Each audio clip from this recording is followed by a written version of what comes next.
Hola, hola familia, ¿qué tal? ¿Cómo estáis? Bueno, por aquí María, creadora de Bailando con Polo.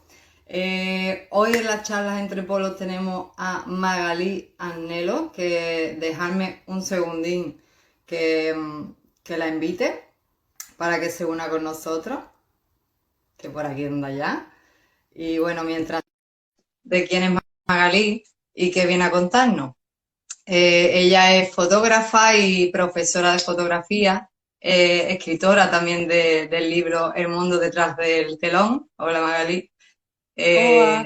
Aquí presentándote un poquito.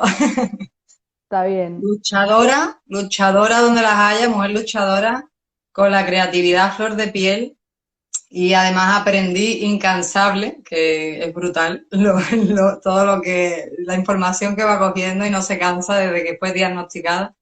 Aprendí incansable lo que respecta al conocimiento de su enfermedad. Eh, sí, ella tiene trastorno bipolar y hoy pues viene a contarnos cómo tras solo, creo, si no me equivoco, 5 años desde tu diagnóstico, pues ella continúa con esa condición mental a raya y además sin ningún susto que no sepa controlar, que es lo más importante. ¿Qué tal, Magali? ¿Cómo vas por tierra argentina? Todo bien por acá, todo tranquilo. Estupendo. Muchísimas gracias de verdad por estar aquí con nosotros. Y bueno, antes de empezar, os recuerdo a todos los que pasen por aquí que podéis hacer las preguntas que queráis. Hay una sesión de hecho de preguntas, hay un bocadillito abajo con una interrogación para las preguntas, si no podéis dejar el comentario que queráis. Y Magali, pues gustosamente lo responderá al finalizar la entrevista. Bueno, para ponernos todo en contexto, y para los que aún no la conozcáis, ella no solo ha participado en cantidad de conferencias, charlas y entrevistas en diferentes instituciones y medios de comunicación a nivel nacional en su país, sino que continúa compartiendo bueno, los malos momentos, por llamarlo de alguna manera, que le hicieron aprender tanto de sí misma y que ayuda pues a otros afectados enormemente a la hora de saber manejar este trastorno del ánimo, ¿no? Y bueno, hechas las presentaciones, no me quiero alargar mucho, pasamos al juguito más apetecible de esta charla. Desde los 17 y 18 años, si no me equivoco, con síntomas y sin estar diagnosticada hasta los 23, o sea, un tiempecito después.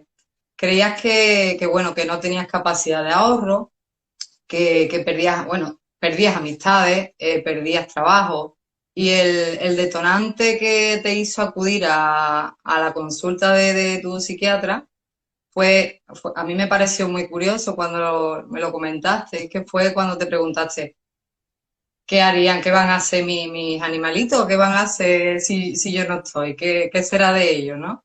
Te escuchaste y te analizaste a ti misma, tú sola, hasta llegar a tomar una decisión que para muchos, para la mayoría de personas en el mundo, es muy difícil, que es acudir a un psiquiatra. Nos asusta ese paso, ¿no? ¿Cómo viviste ese momento en el que te diste cuenta de que algo pasaba, que no, que necesitabas ayuda? Bien, y eso era algo que ya venía de hacía muchísimo tiempo, porque como bien decías, con todo lo que yo sé ahora me pude dar cuenta que a mí el trastorno bipolar se me detonó, no es algo con lo que uno, estos cambios de ánimo, uno ya nace, sino que es algo que se puede detonar, uno no puede nacer con la predisposición a generarlo y que se le genere o no. Y en mi caso, sí, fue alrededor de los 17, 18 años, que fue una época en la que tuve una crisis de estrés muy grande y a partir de ahí, como que con muchas cosas que sé ahora, los proyectos fotográficos que ya después hablaremos y eso, me pude dar cuenta que las oscilaciones, ¿no? Pasar de depresión a, en mi caso, hipomanía, a manía nunca he llegado, sino a hipomanía, se dio a partir de ahí. Y bueno, ya habían pasado años de no entender qué me pasaba, que mientras pasaba por episodios hipomaníacos, ahí no, yo jamás lo había considerado eso como un problema. Y es lo que suele ocurrir, porque justamente la misma sociedad te empuja a que tenés que ser alguien con mucha energía, súper productivo, creativo, sociable. Entonces, claro, nunca lo interpretas como que era parte de un problema más grande. Pero claro, en la depresión ya ahí es otra cosa. Y por falta de información, también por no querer aceptar, ¿no? El hecho de que tal vez uno tiene algo que no te permite funcionar, tardé mucho tiempo y fue en el 2016, momento en el que se puede decir como que toqué fondo, había empezado a tener ideas suicidas y a planear, ¿no? Todo esto en mi cabeza, nunca llegué a concretar, pero a planear, bueno, qué podía hacer porque ya no aguantaba más el sufrimiento ese. Que esa es una de las partes más importantes para mí de hablar de este tema, de que la persona que piensa en eso no es que es una cobarde o un egoísta, al contrario, uno está reconvencido de que eso es un peso para tu entorno, que querés dejar de sufrir eso que estás sufriendo y que nadie parece entenderlo. Y efectivamente, bueno, cuando llegué a la parte de pensar, bueno, ¿qué hago con mis animales? Tres perros, una gata, que los adoro, como que eso me sirvió de clic, de ancla, ¿no? Para ir decir, che, ¿para qué estoy pensando? Como que eso me llevó a racionalizarlo un poco. Y me acuerdo de que ahí, quien era mi pareja de ese momento, me dijo, bueno, en un momento le comenté esto que me estaba pasando y me dice, ¿y por qué no vas a un psiquiatra? Y al principio yo, como mucha gente, estaba negada a la idea de concurrir a uno porque a raíz de un montón de mitos que hay sobre el tema de ir al psiquiatra, ¿no? Que yo en ese momento también los tenía inculcados. Pero bueno, eventualmente terminé yendo, lo cual al principio resultó muy bien, fuera de que el tipo me diagnosticó mal y después hubo otros problemas, que la medicación que me habían dado no era la indicada, etcétera, que bueno, me llevaron hasta llegar al diagnóstico correcto, pero fue como un año de seguir pasándola bastante mal, ¿no? Hasta llegar, porque casi nunca es lineal el recorrido hasta el diagnóstico. Pues sí, pero fíjate la ayuda de tu pareja en ese momento, lo importante que fue el hecho de proponerte esa vía, ¿no? Para quizás es que necesitamos de esta ayuda profesional. Y por otro lado, ese clic que dices de cuando te preocupaste por tus animalitos fue cuando dijiste, uy, aquí pasa algo que no controlo, que quizá necesito ayuda externa y qué bien que al final pues tuvieras ese empujón y decidiera quitarte esa traba o esa barrera de psiquiatra, para mí no, que eso mucha gente la verdad que lo tiene en mente así. Y es importante que lo menciones. Sí. Ahí es cuando una vez vas al psiquiatra y demás, y después de ese diagnóstico errado, que la verdad es que es bastante común para los que han pasado por esto también, no os asustéis porque es muy común que el diagnóstico sea equivocado y después de una medicación que se pone, un tratamiento, obviamente el cerebro reacciona y ahí es cuando ya se puede diagnosticar más correctamente. Eh, el psiquiatra, cuando se te da ese diagnóstico de trastorno bipolar, te pone una medicación que es de por vida, obviamente, supongo que te informaría o te informarías tú. Y claro, el abandono de esa medicación también fue algo con lo que tuviste que lidiar. Cómo no, eso también pues es bastante común. Entonces, aunque claro, esto no ayuda mucho en la evolución de la enfermedad, obviamente. En tu caso, el motivo del abandono pues se debió a ese temor, ¿no? De que sus efectos pues jugaran en contra de tu creatividad, tú que eres fotógrafa, ¿no? Y No, que pasa en realidad, lo del tema de abandono de la medicación fue en el periodo de antes de estar diagnosticada con trastorno bipolar. En vale. realidad, porque ¿qué pasó? Esa primer medicación que me dieron, que era un antidepresivo, que para el trastorno bipolar estaba súper contraindicado, pero claro, yo estaba Mm, mal diagnosticada, me pasó de que, claro, me empeoraba lo que me estaba pasando y en esos mm, momentos de no saber qué hacer, uno piensa a veces, ah, bueno, no, tengo que poder yo sola, no preciso medicación. Mucha gente de hecho piensa eso, ¿no? Que podés solo, que la voluntad es suficiente. Y la verdad es que no lo era. Pero lo que sí me ocurrió fue que luego de diagnosticada con trastorno bipolar, antes de empezar el tratamiento, tuve esto que vos me decías que sentí de que me diera miedo perder la creatividad, porque claro, yo mi creatividad pensaba que era más que nada lo que yo sentía cuando estaba pasando por episodios de hipomanía. Esta cuestión de que se me ocurran mil ideas, tener la energía para hacerlas y hacer un montón de proyectos al mismo tiempo. Yo creía que mi creatividad era eso, y solamente eso. Entonces, claro, ante la perspectiva de empezar un tratamiento para algo que sí realmente, porque cuando me dio el diagnóstico, fuera de este principio, ¿no? De shock de decir, uy, che, sí, será esto, no, no sé. A medida que yo me fui informando, me cayeron un montón de fichas, como decimos acá. Es como que para mí fue un alivio muy grande en un momento de decir, che, sí, eso es lo que me venía pasando durante todos estos años y saber que tenía tratamiento era también un alivio. El tema es que, claro, me agarró este miedo, uy, ¿qué pasa con la creatividad? Y que fue ahí cuando yo había encontrado un libro de Mónica Ramírez Vasco, o Blasco, ahora se me fue el nombre, pero que era un libro práctico Vasco. para personas con trastorno vasco. Era Este librito para ese me librito, lo compré de hecho cuando me lo recomendaste. para mí fue clave, pero realmente clave, porque yo siempre de por sí fui muy autodidacta, entonces cuando me pasaba algo siempre buscaba información, leo, todo eso. Y claro, ese libro trae ejercicios súper prácticos para hacer, y uno de esos ejercicios, que para mí fue un antes y un después, era como un cuadro, que lo debes haber visto, que tenías que completar sobre distintos incisos cómo estabas cuando pasabas por episodios de hipomanía, de depresión y estando estable, tipo, no sé, hábitos de sueño, sociabilidad, velocidad del pensamiento y un montón de incisos. Y con Completo. claro, con esa actividad lo que me pasó fue que, por un lado, me di cuenta que la creatividad estaba siempre presente, no importa en qué estado estuviera yo. Es como que estaba pasando por depresión, si tenía la energía mínima para hacer algo, tal vez escribía o salían ideas como más crudas, por así decirlo, ¿no? Después, si Ujú. estoy pasando por hipomanía, ahí las ideas son miles, que aprendí que hay que anotarlas siempre, pero un montón, mucha Sí, energía. porque hay Y una fuga curiosa de ideas. claro, porque la cabeza te funciona tan rápido.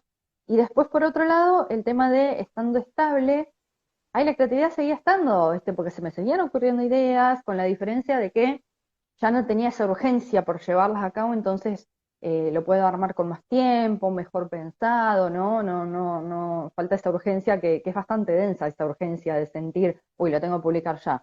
No, no tengo que, es más, he tenido proyectos que he estado, no sé, 3 meses desarrollándolos antes de publicarlos, en otra época antes del tratamiento eso no hubiera sido posible, ¿no? Y eso por Claro. un lado, y después otra cosa que para mí fue súper clave en el tratamiento en sí y en cómo vivo esto fue gracias a esa actividad entender que yo no soy bipolar, a mí jamás me van a escuchar decir soy bipolar, em, sino de que tengo trastorno bipolar. Es algo con lo que convivo, hago un tratamiento para mantenerlo a raya, pero como alguien que tiene diabetes hace su tratamiento correspondiente, yo tengo trastorno bipolar, hago mi tratamiento y ya está. Obviamente Ujú. no, el tratamiento tiene sus complejidades y influyen un montón de cosas, pero yo lo veo así. Me choca mucho cuando hay gente que dice, ah, tal es bipolar. Es como que siento de que estás dejando muy de lado a la persona que hay atrás de, porque justamente el trastorno en sí no es la definición de uno. No sé si me Ujú. explico. Totalmente. Y la verdad es que sí, tanto, hay muchas personas con trastorno bipolar que se definen a sí mismas como bipolar, o sea, soy bipolar. Y O sea, si ya tienen, pueden es tener sus verdad que cada motivos uno, para decirlo así, obvio, sí, sí, pero totalmente. Cada uno ya el concepto que le dé a ese término o lo que sea, pero es verdad, como lo explica, la verdad es que hace una diferencia el decir soy de tengo, pues como una, no sé, una condición más, que bueno, tú eres como podría fotógrafa y tener. tienes trastorno bipolar, no eres... Claro, es más, justamente si yo me tengo que definir con algo, siempre me van a escuchar diciendo soy fotógrafa, no importa en qué ambiente esté, yo me voy a definir como fotógrafa o a ser lo primero que diga. Después, bueno, se hablará de una cosa u otra, pero eso sí. Es más, si alguien me presenta alguna vez y no dice la parte fotógrafa, sería como, ay, estás dejando afuera lo más importante. Bueno, y hablando de hipomanía, que lo has comentado, ese estado soñado, ¿no? Al que toda persona que lo ha pasado, pues quiere permanecer, porque es como el estado ideal, ¿eh? El hacer muchas cosas, levantarse ya empezar a maquinar, como se dice aquí, y crear, e inventar, y emprender, y todo el tiempo así con esa proactividad constante que este mundo, esta sociedad sí acepta. Es lo que comentaban, ¿no? Ese estado como que no es un estado de alerta, es un estado deseado. Entonces, está claro que por eso se acepta tanto, eh, tanto si lo afecta, o sea, si te afecta personalmente como los que te rodean, está aceptado. Entonces, ¿cómo has vivido tú en tus propias carnes esa hipomanía? ¿Qué era lo que más te Bien. gustaba de esa hipomanía para que los demás lo puedan entender? Claro, sí, es como, es raro porque yo ahora, si vos me preguntás, no extraño la hipomanía para nada, porque racionalmente yo sé que siempre después de eso viene la depresión, nunca se puede quedar una hipomanía siempre, siempre viene la depresión, y además me parece muy agotadora, porque el tema de que la cabeza te funcione a mil, si bien eso que se te ocurran mil ideas y todo puede estar re bueno, es como que te termina cansando mucho. Entonces yo no la extraño, pero me acuerdo que cuando la vivía, porque yo ya ahora vengo libre de episodios hace mucho tiempo, entonces cuanto más tiempo pasa, medio que te vas olvidando cómo se sentía, pero haciendo un Mejor esfuerzo por así, acordarme, mejor em, así. me ocurría esto de que no dormía muy poco y aún así tenía energía, el tema de que hacía muchos proyectos a la vez, pero lo cual terminaban haciendo que no terminara ninguno o que fueran medio desprolijos, ¿no? Con respecto a cómo podrían haber sido. La parte que sí, por un lado estaba buena, por el otro lado no, era que probé hacerme en esas épocas muchas actividades. Fui a clases de porcelana fría, a clases de piano, a clases de boxeo, a un montón de cosas probé en esa época que No eran un paraba. tiradero de plata, era como que en ese sentido no estaba bueno, porque además en ese momento también tenés como una especie de delirio de grandeza y tal vez iba a 2 clases de piano y yo ya estaba pensando que en un mes iba a estar tocando en una banda y es como, no, no funciona así la realidad, pero en el momento estás convencido de que sí. Y Claro. lo malo de eso es eso, que siento que fue como usar mucha plata que tal vez podría haber usado en otras cosas, pero por otro lado también encontré actividades que me gustaban que tal vez de otra forma no hubiera explorado, entonces es como que tiene esos, ¿no? Pro y contra, ese tipo de la hipomanía en sí. Después, ¿qué más? La sociabilidad, ¿no? Ser muy... Yo siento que soy una persona extrovertida hasta cierto punto y estando en hipomanía estás mucho más extrovertido. Y ahora que se me venga a la mente, más que nada eso es lo que más resalta, ¿no? Juntar muchas Vale. cosas.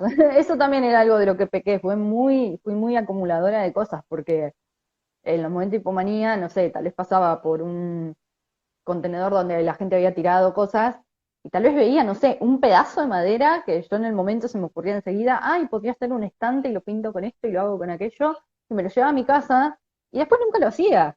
Y así terminé acumulando un montonazo de cosas que por un lado para fotos estaba bueno, a veces me encontraba cosas que me eran útiles para hacer fotografías, esa parte estaba buena, pero por otro lado eso, tardé un montón de tiempo en sacarme de encima todas las cosas que había juntado.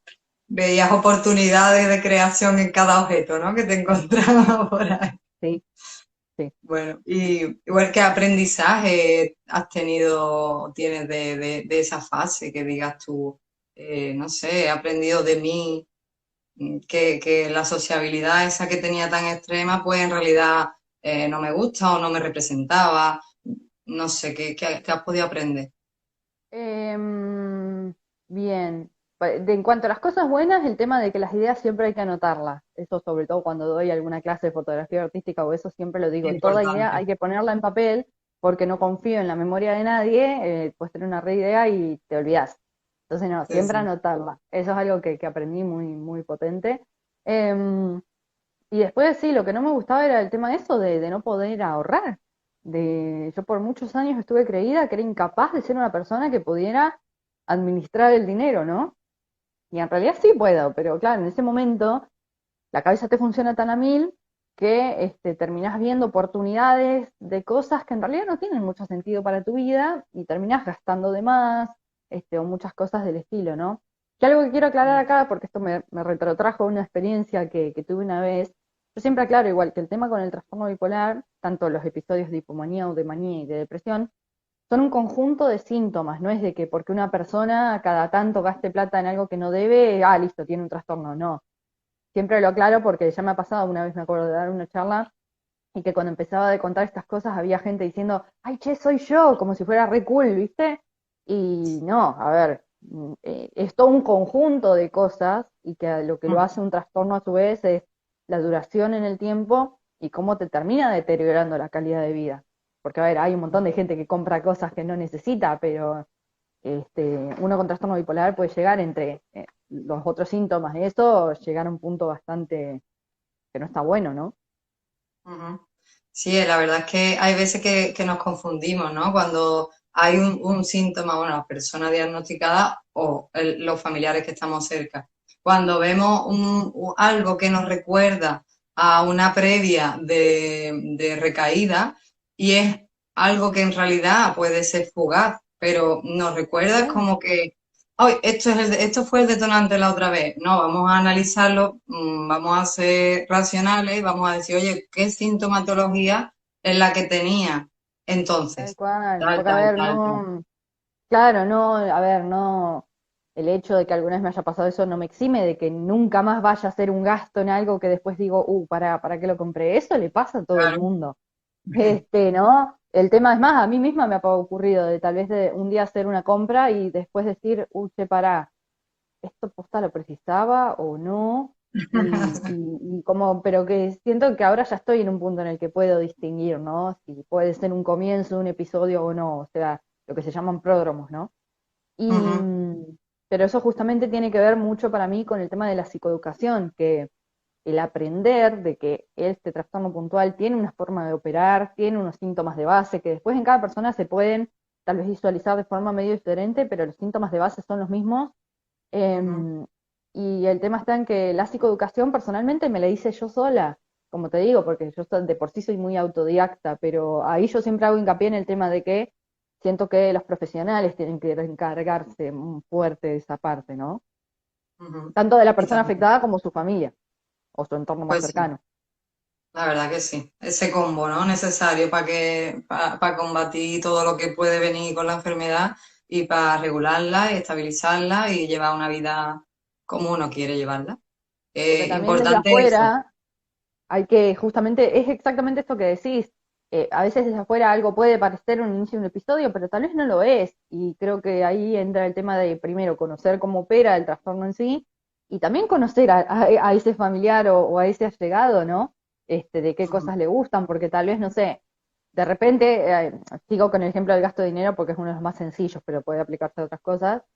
Ves que gasta mucho en algo de golpe y decís, pará, pero después resulta que es algo de su trabajo, o es algo de algo que posta le gusta, tiene y ya es, sentido ese gasto en definitiva.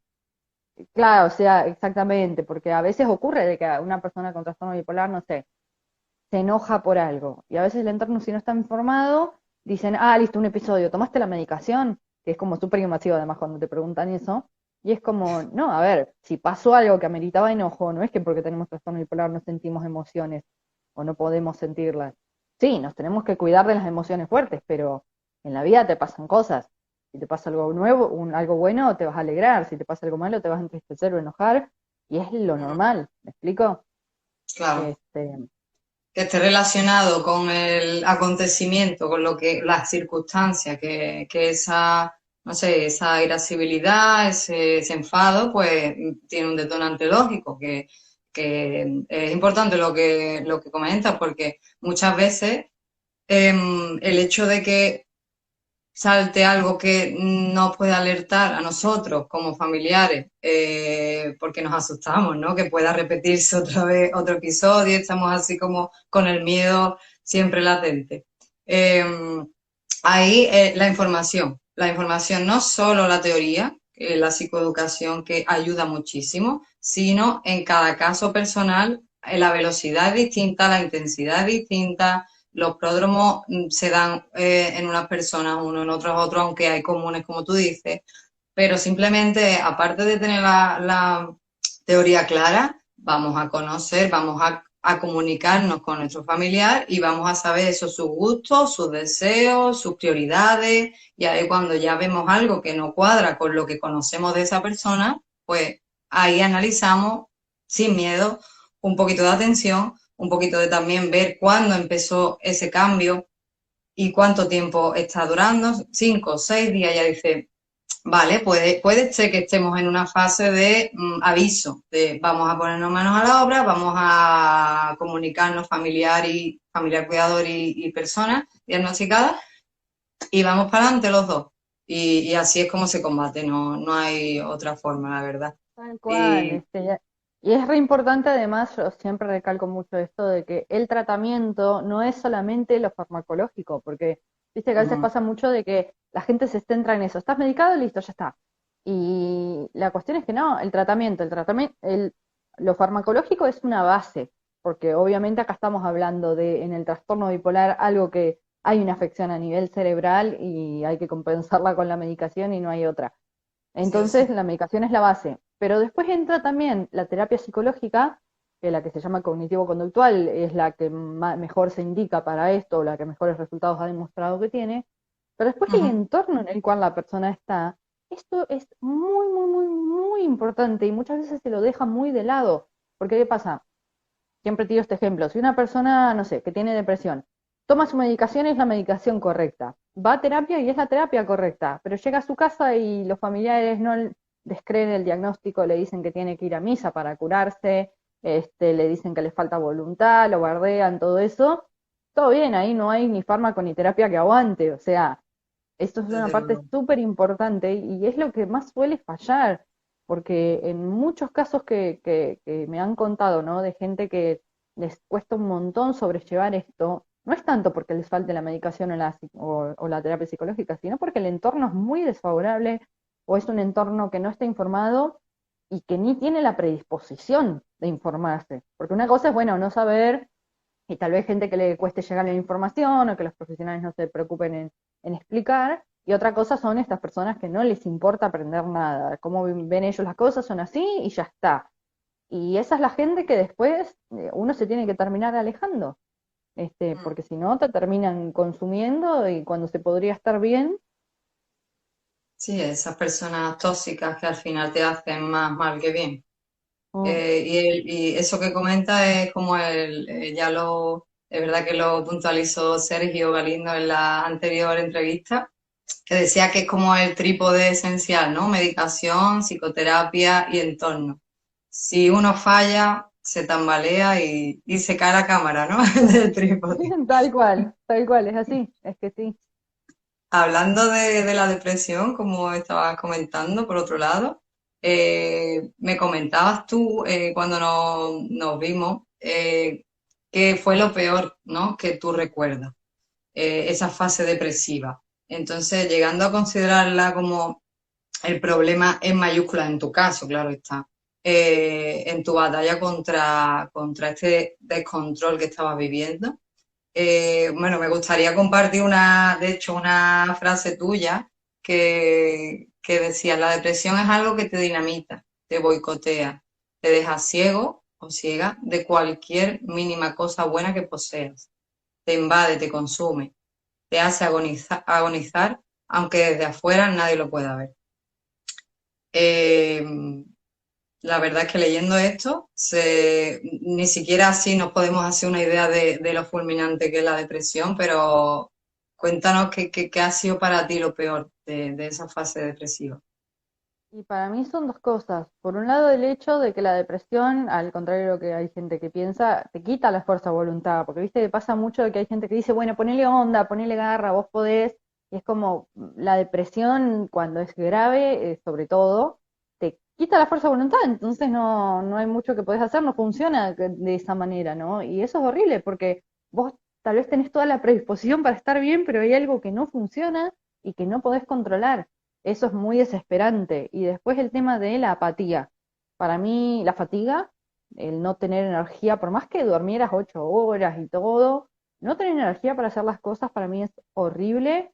Y el tema de la apatía, de sentir que no importa nada, que no tiene sentido nada, me pasó durante mucho tiempo que tal vez yo estaba pasando por alguna depresión, tal vez leve, tal vez no grave, grave, pero me pasaba algo bueno en mi carrera y yo literal no lo sentía. Era como, bueno, sí, una nota en un diario conocido. Bueno, ok. Y me pesaba mucho esa sensación, porque digo, che, esto lo tendría que estar disfrutando. y no, simplemente no lo disfrutaba y como que vivís un poco medio en automático, por así decirlo. Y es una sensación horrible, el tema de querer dormir todo el tiempo, pero no poder, porque a veces te ataca el insomnio, lo cual es peor. El tema de no poderte, bueno, esto me ha pasado en depresión y en hipomanía, el no poderte concentrar y prestarle atención a lo que estás haciendo o simplemente estar en el momento tranqui. Cada tanto me pasa que tal vez, no sé, estoy cursando una materia de la carrera que estoy haciendo y a veces me pasa como que me llega el golpe de darme cuenta que estoy prestando atención. Algo tan simple, ¿no? Como que para cualquier persona puede ser algo cotidiano. Darme cuenta que estoy prestando atención y que no me siento agotada. Para mí, posta cuando me doy cuenta de eso, lo disfruto, genuinamente lo disfruto, porque sé lo que es no poderlo hacer. Ir a cursar y no poder prestar atención, quererte ir, estarte durmiendo por más de que hubieras descansado y en que te guste la materia. O a veces también me ha pasado de estar en el colectivo, no sé cómo le dicen en España, el bus, el colectivo, el transporte público, Ah, vale, este, el autobús, sí. el autobús. Y me ha pasado de tal vez estar escuchando música y mirando por la ventana y de repente, boom, como darme cuenta que estoy ahí en el momento escuchando música sin que la cabeza me ande a mil. Y para mí eso es, no te puedo explicar la sensación linda que es, porque yo soy consciente de que en algún momento no lo podía vivir, soy consciente que me puede llegar a pasar de tener una recaída, por más bien que yo haga mi tratamiento, la posibilidad de recaída siempre está. Entonces es como, para mí es súper disfrutable eso. Pero en cuanto a la depresión, sí, no, la fatiga, la apatía y la falta la falta de esa capacidad de fuerza de voluntad para mí son lo peor. Lo que más destaco de lo que acabas de decir es la, no sé, la alegría, ¿no? Esa alegría que te entra cuando analizas el momento que estás viviendo y lo celebras con una sonrisa que seguro que te sale, porque es que te ha salido cuando lo dices, que es que mira, me estoy concentrando, algo tan simple para los demás, para mí es un logro, para mí es digno de una sonrisa. O estar con la música en el autobús y disfrutar la música y decir, mira, no me va a la cabeza a mí.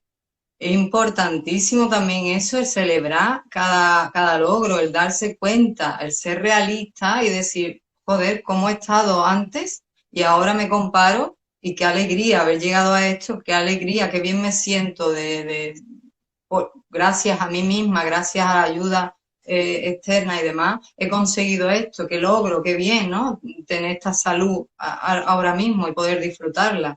Me parece súper importante esto, la verdad. Y Y que se me pasa por alto parece cuando las personas nos sentimos bien, se pasa por alto y parece que cuando está bien, todo está bien, pero cuando está mal es una catástrofe. Entonces, tal cual. Y acá me parece también que es importante destacar el tema de que yo soy muy consciente de cómo funciona esto, bueno, lo de la psicoeducación que te decía, hago bien mi tratamiento, no significa de que nunca haga un desarreglo. Por ejemplo, yo siempre trato de dormir bien en un cierto horario, pero una vez, dos veces al mes, tal vez salgo a bailar y me quedo hasta cualquier hora o tomo alcohol. No es que dejé ciertas cosas completamente de lado, ¿no? Pero lo hago obviamente todo con moderación, sabiendo que si yo al día siguiente que salí a bailar me siento un poco bajón, sé que es eso, sé que a los 2 días se me pasa. Como que ya racionalicé tanto cómo funciono que entonces no me sobrepreocupo.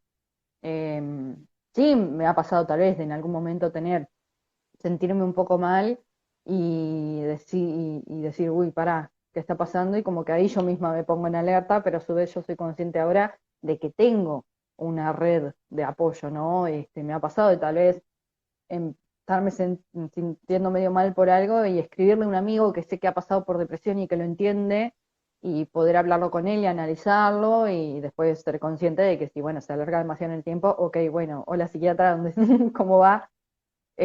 Pero todo eso siento que vino con esto, con el estar muy bien informada, porque la información está.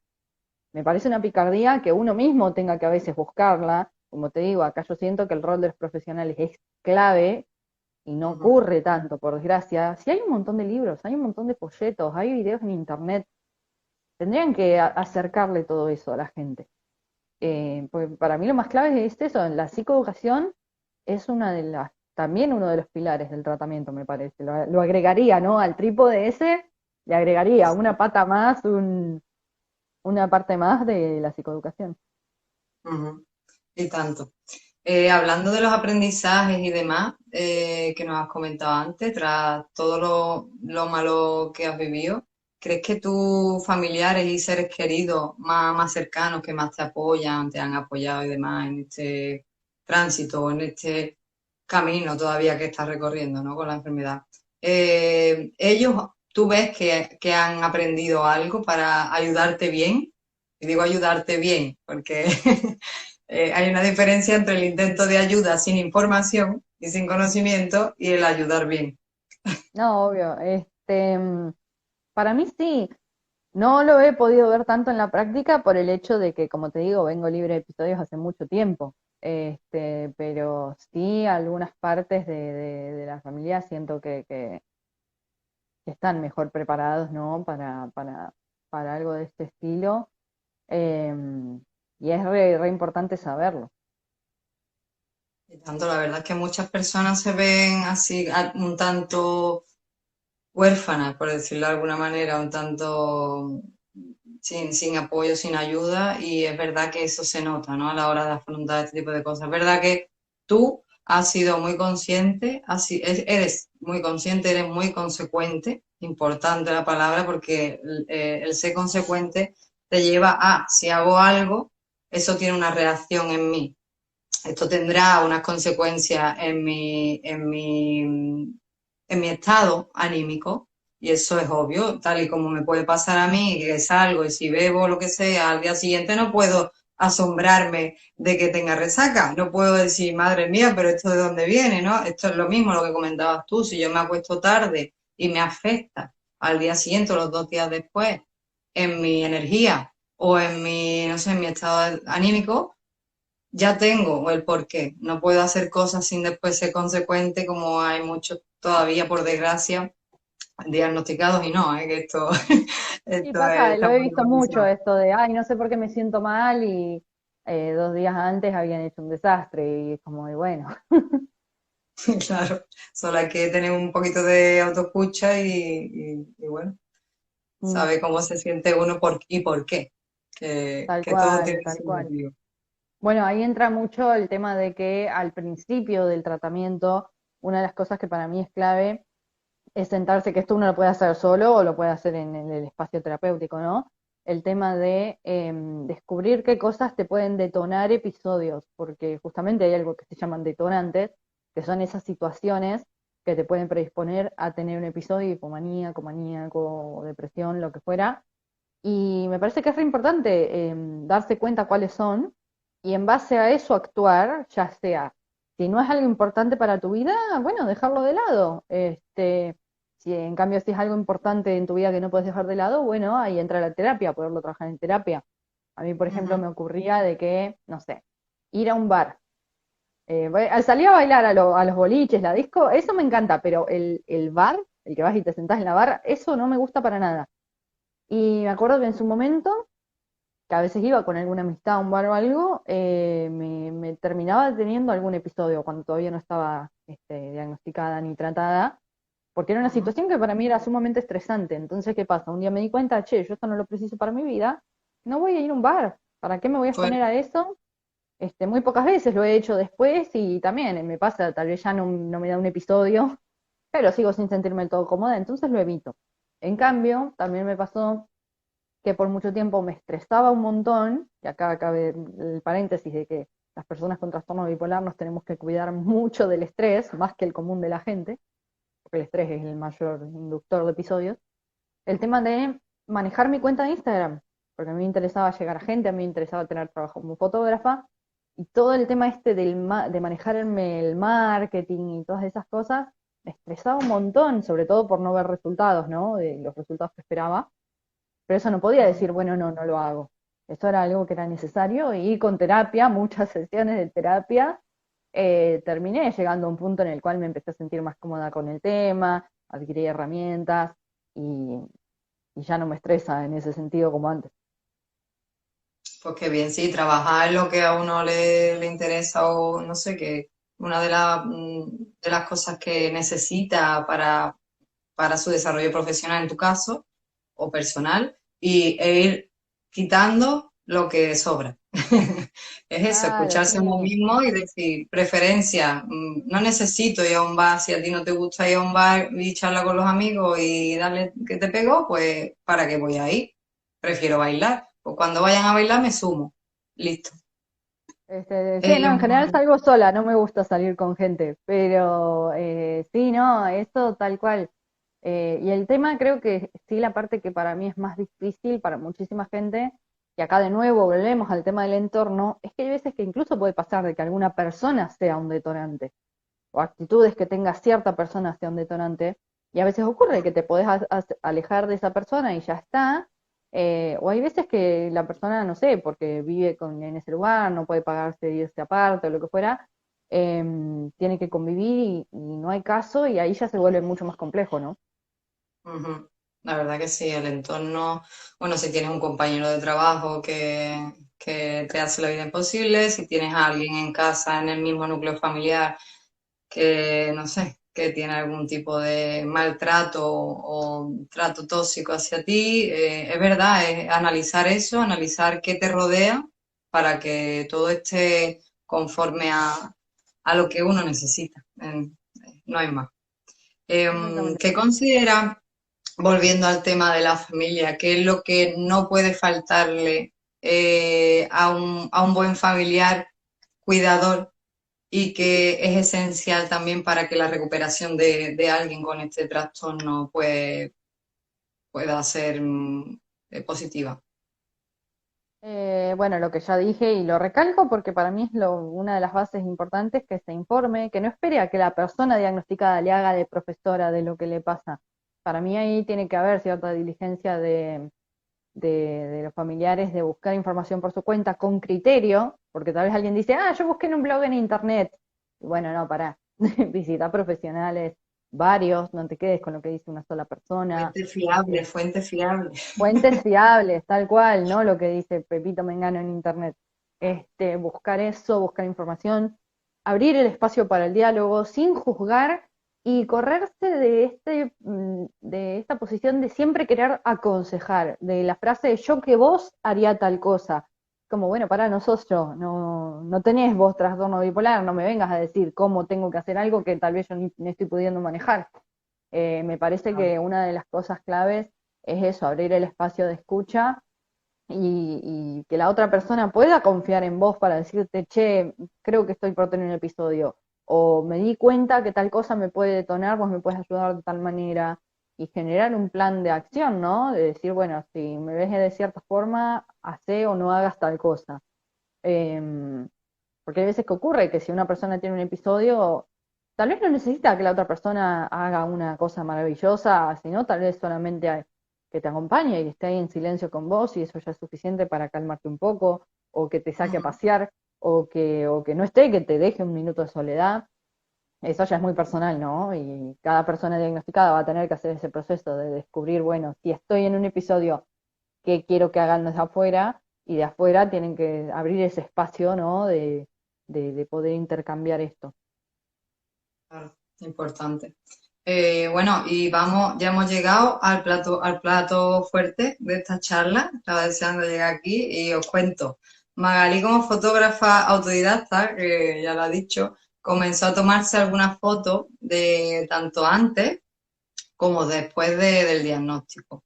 De entre todas ellas, pues hizo una recopilación que recogió en su proyecto fotográfico llamado Síntomas. De hecho, os recomiendo que, bueno, en tu perfil de Instagram creo que la mayor parte de esas fotos están recogidas ahí también. Así que echarle un ojo porque, no solo las fotos, sino los textos que las acompañan, que es maravilla, la verdad, lo que hace, me encanta, te lo tengo que decir. Gracias. Cuéntanos, ¿qué quieres hacer llegar mediante este proyecto Síntomas? Bien, con este proyecto siempre me gusta contar un poco cómo empezó, porque tiene que ver con el tema de esto que yo me dedico a dar charlas sobre este tema. Yo estoy abierta a ir, ya sea de forma presencial o virtual, ahora a donde me llamen, porque además me disfruto mucho de hacerlo. Me había ocurrido que yo quise ofrecer esto de una charla para algunas de las carreras de salud, ¿no? De una de las universidades de acá. Y me pasó que me reuní con gente de ese ámbito y me fui sintiéndome muy mal. Ahora entiendo un poco cuestiones políticas que había atrás, teóricas, demás, de por qué no veían como bueno que una persona diagnosticada dé una charla, ¿no? Porque como no soy médica. Me acuerdo que me fui sintiéndome muy mal y de hecho le escribí a mi psiquiatra para ver si él no me podía brindar algo de información o material para aprender más, porque sentía que me hicieron sentir que no sabía de qué estaba hablando. Pasó de que me reuní con mi psiquiatra, él me dio un material y me di cuenta que yo sí sabía de lo que estaba hablando. Era esta gente que tenían algún tipo de prejuicio o algo para que no me dieran el espacio. Y una profesora sugirió que por qué mejor no hacía una muestra fotográfica. Y haciendo esa muestra, yo ahí en la presentación podía hacer un conversatorio o algo, y ahí es donde daba, ¿no? mi charla. Y la cuestión fue que justo cayó la pandemia, empezó la cuarentena, y la idea estaba hacerla presencial, pero claro, empezamos a no saber cuándo se iba a terminar todo y no quería esperar a eso. Y fue ahí cuando dije, bueno, puedo empezar a publicar algo en Instagram y después el día de mañana haré la muestra física, que todavía no la pude hacer, espero este año en algún momento poderla hacer.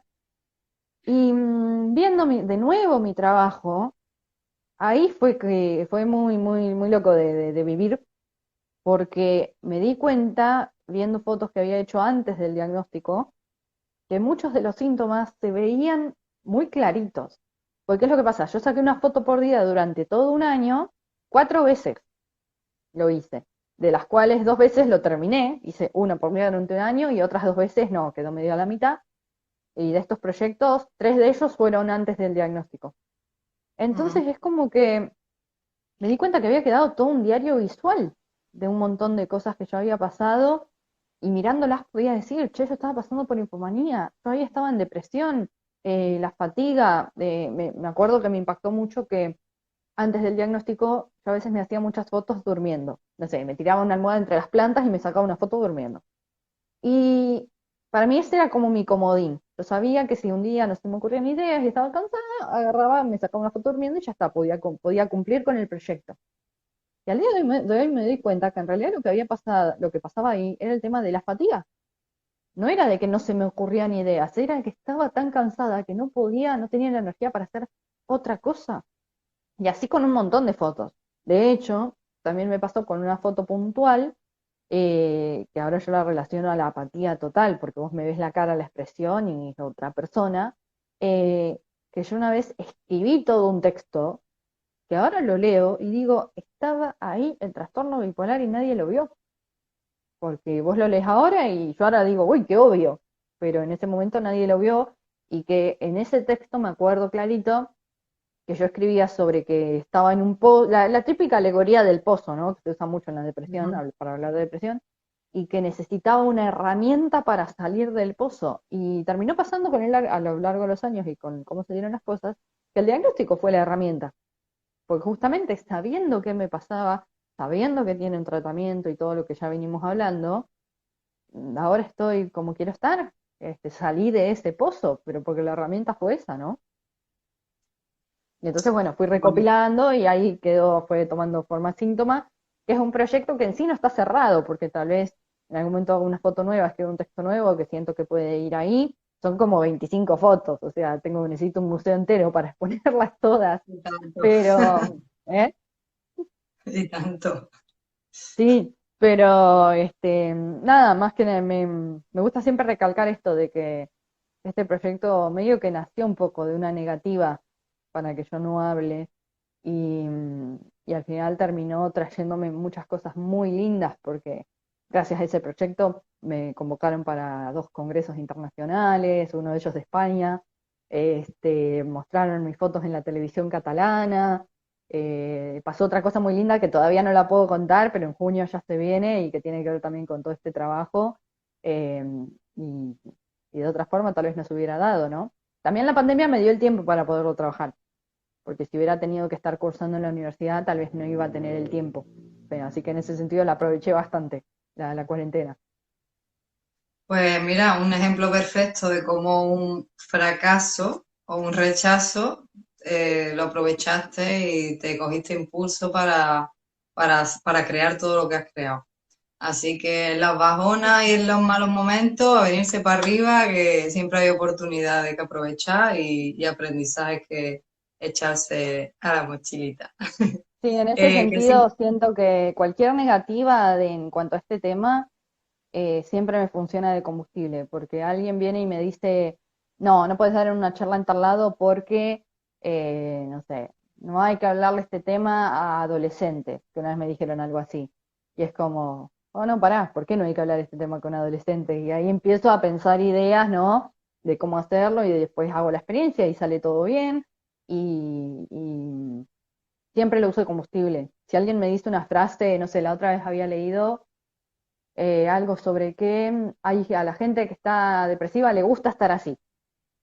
Y es como, por Dios, no. Y eso termina después llevando a que haga algún posteo o lo incorpore ese tema a la charla y todo eso. pues a seguir aprovechando esos malos momentos para hacerte más grande. ¿Qué significa para ti, siguiendo con el proyecto de síntomas, compartir esos momentos tan difíciles o de desequilibrio anímico con muchas otras personas y de esta manera tan original? ¿Qué te toca aquí dentro cuando tú sabes que eso llega a más personas que pueden estar afectadas? A mí me gusta pensarlo por el lado de la utilidad, de sentir de que alguien, y esto la gente me lo hace saber por suerte, de que a alguien le sirve verlo, ya sea personas diagnosticadas que les sirva para explicarse mejor, o me ha pasado de que alguien me diga, ah, llevé esto que vos dijiste a terapia porque era tal cual lo que me pasaba y no lo podía poner en palabras. Me gusta mucho esa cuestión, ¿no? De la utilidad. O familiares de personas diagnosticadas que digan, che, leyéndote ahora entiendo mejor a mi hermana, o a mi pareja, o a quien sea. Eso siento que es lo que más me gusta de esto que voy haciendo, que ya de por sí empezó antes de todo el tema del trastorno bipolar, porque la primera vez que yo hablé de algo muy personal, que a mí me había hecho muy mal psicológicamente y eso, fue en el 2012 que hice una foto de espalda que la fusioné con una radiografía, porque yo tengo escoliosis también, que es la columna medio torcida, Muy y eso en chula su la foto, por momento, cierto, ¿eh? cuando era, sí, cuando era más chica y me lo habían descubierto, yo había entrado en una escuela nueva, yo era muy tímida, me daba miedo el bullying, me empecé a vestir con ropa grande como para que no se note que llevaba un corsé ortopédico, que era desde el pecho hasta la cadera, y fue horrible para mí esa experiencia, por muchos años me traumó bastante. Y me pasó que un día me decidí a hacer esa foto y de hecho puse la foto y un texto contando toda la historia. Y ahí me encontré con gente diciéndome, ay, pensé que estaba yo sola, a mí me pasó lo mismo. Y como que esa fue la semillita, ¿no? Para empezar a hablar de cosas muy personales, que a mí como no me afecta que pueda pensar alguien en internet, eh, hablé de cosas muy personales, que la gente se suele guardar muy profundo, y como que ya lo hice hábito. Yo ya no tengo problema en ningún ambiente de hablar de casi nada. Y entonces eso también me facilitó, ¿no? Todo esto. Y bueno, hablando de proyectos en los que participas para compartir tu trayectoria y lecciones aprendidas con el TAP, has comentado algo bueno, que saldrá en junio. No sé si quieres adelantar algo que tienes entre manos ahora mismo. No, en realidad es, mi trabajo lo van a usar en algo que me pone muy orgullosa haber llegado a eso. Pero como te digo, ya en junio ahí en las redes lo voy a compartir por todos lados. Vale, vale. Lo dejamos ahí, no tenemos la primicia, pero en breve lo sabremos. Vale, vale, estaremos pendientes. Es Eh, como no de forma tan directa, pero es como cumplir un sueño de cuando era chica. buah, Era algo que por muchos años como que fantaseaba y va a terminar pasando. No de la forma que tal vez yo fantaseaba, pero se acerca bastante. oye, grande, ¿no? El éxito entonces. Si está, joder. Bueno, no te sigo ahí tirando de la lengua para que lo dejamos para el mes que viene. Bueno, para en breve ya casi. Eh, la información acabará con el estigma. Esa es una frase tuya que dice mucho, con la que vamos a despedir esta charla. Sin duda estás ayudando para que esa información veraz y cercana sobre esa enfermedad se extienda y llegue a muchos interesados que la verdad es que lo necesitan. Así que por ello y por estar aquí, muchísimas gracias de verdad, Magali. Bueno, no te voy a dejar todavía que te vayas hasta preguntarte un par de cosillas. ¿Quién te gustaría que fuera el próximo entrevistado aquí en Charlas entre Polos? Estaba pensando, se llama Perla, de una cuenta que se llama Baba de Molusco, no sé si la conoces, Baba de pero Molu. sí, me gusta mucho lo que hace, cómo explica las cosas, también del trastorno bipolar, y me parece que podría ser re interesante. Vale, vale. Me lo apunto, le contacto y a ver si Después se te une. paso, después te paso la cuenta. Estupendo, muchas gracias. Y la última preguntilla, ¿que tienes alguna bibliografía que quieras compartir, recomendar y que te haya ayudado a ti personalmente? Y sí, por un lado el libro el que te compraste, ese libro para mí es muy clave, Lo voy a para poner las por aquí personas, para que se vea. Es el manual sí, práctico del trastorno bipolar, claves para autocontrolar las oscilaciones del estado del ánimo, de Mónica ese, Ramírez Bajo. Os lo Ramírez, pondré escrito. eso sí, ese por un lado, para las personas diagnosticadas, si bien al entorno leerlo también le puede llegar a servir, me parece que es ideal para la persona que está diagnosticada. Si Ujú, no, alguno de los libros de Eduard Vieta, que él es uno de los psiquiatras cabecera, ¿no?, del estudio del trastorno bipolar, que bueno, fue gracias ujú. a él y al proyecto fotográfico que pude estar en este Congreso de España y la televisión catalana y eso. Y después es cuestión de, como te digo, buscar y buscar con criterio, porque realmente hay mucho material, cada vez hay más personas que se animan a hablar desde la experiencia, ¿no? Eso Ujú. también me parece que es re importante y te agradezco un montón esto de poder dar el espacio y dar voz a quienes lo vivimos, porque hay veces que ocurre que si no sos psicólogo o psiquiatra, no, ¿cómo vas a hablar de eso? Y es como, bueno, pero ¿quién mejor que la persona que lo vive para poderlo explicar, ¿no? Después uno sabrá más o menos de teoría, ¿no? A mí porque me gusta mucho, o tal vez el tema también de incluso hacer en conjunto, yo he hecho vivos junto a psicólogos o podría dar una charla junto a un profesional, no tengo ningún problema, pero me Ujú. parece que es re importante, ¿no? También prestarle atención a las vivencias de quienes lo pasan, ¿no? Hombre, no hacerlo sería un error garrafal, porque hay muchas perspectivas desde las que conocer un asunto y desde vuestra perspectiva de la persona diagnosticada, pues esto es súper importante. No Hay hay que su quedarse mérito. solo con la teoría, no hay que quedarse solo con Exacto. la teoría. De hecho, me ha pasado cuando he dado charlas a médicos, a estudiantes de psiquiatría, que efectivamente me dicen que escucharme les ha servido para entender mejor la listita fría de cosas que decía un libro. Ujú. Claro, sí, esa calidez, esa primera persona explicando también lo que está viviendo, lo que ha vivido, es lo que también le toca a la persona que, bueno, las personas que te han escuchado, que te escucharán, es cierto que buscarán, espero que busquen información teórica, pero que también se acerquen a este tipo de testimonio que es eso, que da, es un ejemplo perfecto de cómo va la enfermedad desarrollándose y cómo se puede afrontar, cómo, no sé, todos estos tips que has dado también, toda esta ayuda y bueno, que sin esta perspectiva, ya te digo que el conocimiento de la enfermedad estaría cojo, no sería Sí, completo. no, y además también me parece que es importante decir el tema de que es algo que efectivamente tiene tratamiento, que a veces encontrar el tratamiento correcto puede ser un camino difícil. En mi caso no fue directo, pero tampoco fue tan complicado como tal vez les pasa a otras personas. Ujú, Pero siempre hay que seguir buscando, seguir probando primero encontrar esos profesionales con los que puedas trabajar codo a codo en confianza, que tengan en cuenta lo que sentís, que puedas, poder trabajar codo a codo. Y si no es el profesional idóneo, buscar a otro, porque a veces pasa mucho, sobre todo con la psicología, que una persona va a terapia y tal vez hace 3 sesiones y dice, no, esto no me funciona, chau, no, terapia no es para mí, y en realidad tal vez no era que el profesional o la corriente que utilizaba no era lo ideal para lo que te pasaba. Y eso ujú. me parece que es re importante también tenerlo en cuenta porque es posible llegar a una estabilidad poder hacer la vida que querés, porque al fin y al cabo el fin es ese.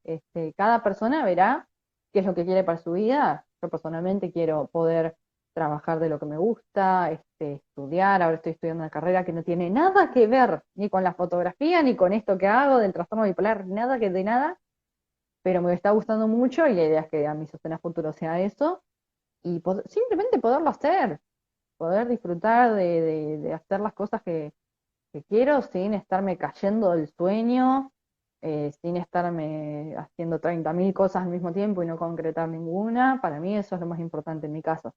Otras personas verán o no para su vida qué es lo que les importa, pero es re importante saber que el tratamiento hay que perseguirlo porque eventualmente se le encuentra la vuelta. Pues eso, un mensaje de esperanza, sin duda.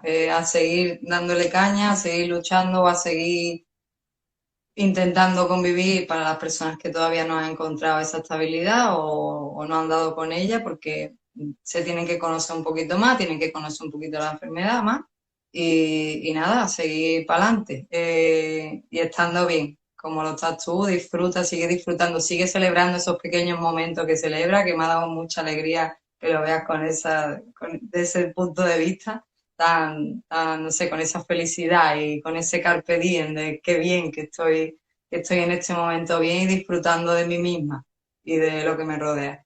Así que a seguir bien, muchísimas gracias de verdad, Magali, por estar aquí, por aportar todo lo que nos has dado. No, muchas gracias a vos por darme el espacio y convocarme. Hombre, cómo no.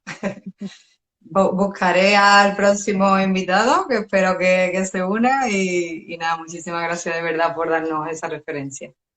Dale, gracias a vos y a todas las personas que escucharon. Muchísimas gracias. No hay preguntillas por lo que veo, no hay preguntillas, así que bueno, te dejamos libre. Muchas Está gracias. bien. Un saludito. Chau, chau. Hasta luego, que vaya bien.